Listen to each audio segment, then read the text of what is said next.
Week one of college football is officially in the books, and what an amazing week one it was. I can't remember the last time that we had such an exciting opening weekend of college football, but it's on to week two.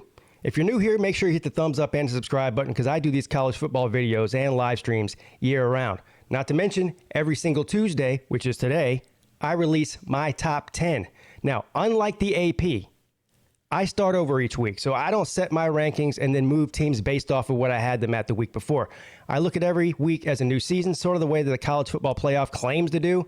That's the way that I try to do it. So you can take whatever rankings I had last week and throw those out the window. Now that we've seen games, it's time to rank these teams. I will go ahead and let you know I don't have any teams in my top 10 this week that have a loss.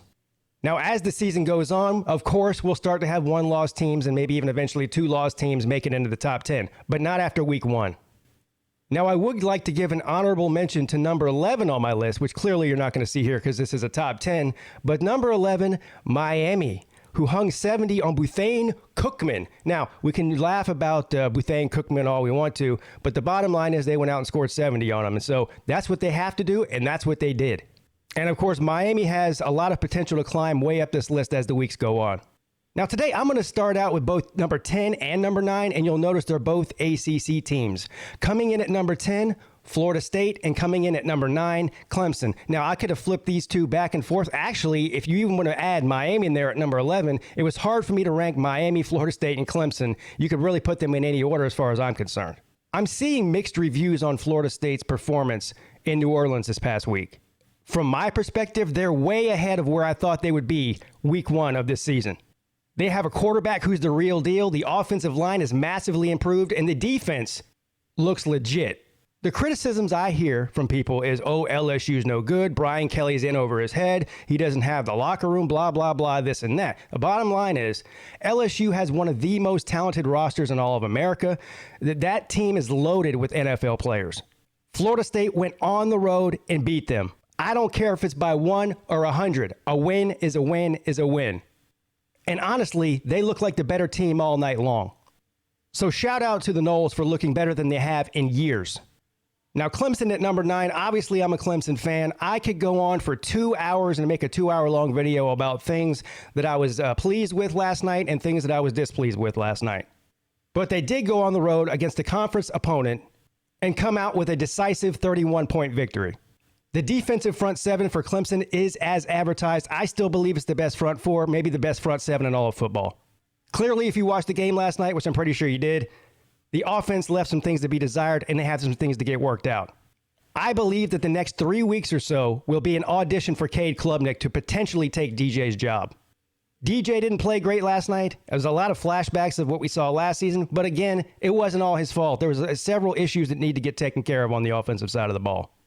If they continue to look offensively like they looked last night, then Clemson will fall out of my top 10 pretty quickly over the next couple of weeks. Coming in at number 8, the Florida Gators. Wow, a team that nobody picked to beat Utah. Well, I say nobody, but I'm sure somebody picked them. But most people that I saw had Utah winning this and winning this decisively.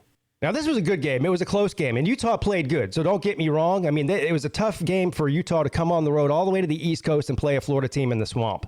But at the end of the day, Florida was more physical and Florida was more skillful.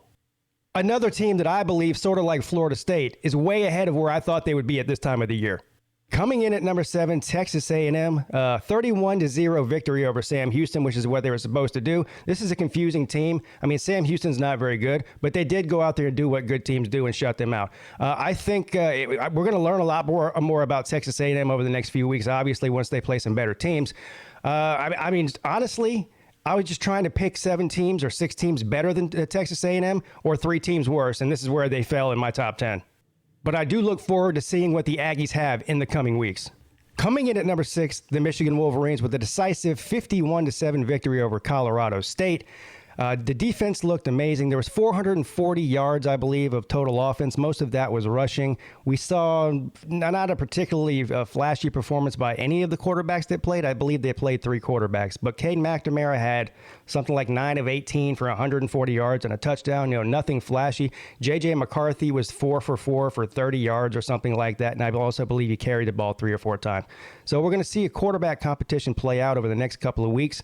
We'll see who gets the starting job. I have no idea. But as long as the defense for Michigan continues to play the way that it's played since Jim Harbaugh has been there, they're going to be in the conversation from week to week. Coming in at number 5, the Oklahoma Sooners with Brent Venables' debut back in Norman. Don't look now, folks, but it looks like defense is coming back to the Big 12 and coming back to Norman. It's coming back to Norman. If Oklahoma is somehow able to get an offense that resembles anything like what they had under Lincoln Riley, they're going to be a tough out each week. Shout out to the Sooners and Coach V. Coming in at number 4, Baylor. Yes, I know they played a team called Albany that nobody even knew had a football team until this past weekend, but they beat the living crap out of them. And Blake Shapen, by the way, had a really good day. I think he was like 17 of 20 for 200 and something yards. I mean, nothing real flashy, but a high completion percentage. The interesting thing about Baylor, who was my preseason pick to make the playoffs over Oklahoma and over Oklahoma State, to win the Big 12, basically. The interesting thing about Baylor is that they go on the road this week to play BYU, and they're an underdog. Now, I know this isn't a betting show, but I'd take Baylor with the points on the road against BYU. I'm still buying in to this Baylor team this year until they give me a reason not to. Coming in at number 3, Ohio State. Yes, they struggled a little bit with Notre Dame in the first half. As a matter of fact, they were down to Notre Dame in the first half, but they poured it on and showed that they were the Ohio State that we all probably thought they were in the second half and really broke the game open and actually shut Notre Dame's offense completely down in the second half of the game. Now, Ohio State, Alabama, Georgia, okay, clearly to me after week 1 look like the 3 best teams in the country, so we're splitting hairs here. I just believe that based on the performances that we saw, and I know that Ohio State played a better opponent than both Georgia and Alabama, but I still believe that just looking at the games, Alabama and Georgia just played better. That's all. So, again, you can put these 3 teams in a hat and shake it up and take them out in any order you want, and it wouldn't hurt my feelings any. But for the purposes of my top 10 this week, I have the Buckeyes coming in at number 3. Now, 2 and 1. It's really hard to figure out, all right? This is the same situation as we were just talking about. You could switch these 2 teams back and forth. Both of them completely dominant performances. What Georgia did to Oregon should be illegal in all 50 states, if not around the world. I don't really see anybody. If Georgia plays the way that they played against Oregon, I don't believe there's anybody that can beat them. Now, again, it's still early. And we don't really know how great or how terrible Oregon is. I mean, for all we know, Oregon might be terrible. But it was clear to me after seeing that game that Georgia has not taken a step back from last season, especially defensively. With all of the players they lost at the NFL draft off of that defense from last year, they didn't miss a step. And the offense looked even better than last year. So anybody that's on Georgia's schedule, it's going to be a long day for you. And as for number 1, Alabama did what Alabama does. They shut out a bad team like 55-0 or whatever it was. I don't think anybody is shocked by that. Alabama will continue to stay number 1 on my list, most likely until they give me a reason not to.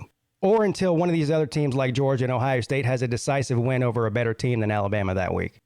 So there you have it, folks. There's my top 10. Florida State, Clemson, Florida, Texas A&M, Michigan, Oklahoma, Baylor, Ohio State, Georgia, and then, of course, Alabama. This list is not easy to put together each week, but it does get a little bit easier as the season goes on because I actually have wins and win columns and losses and loss columns, and I can also see what my eyes are telling me that these teams look like on the field.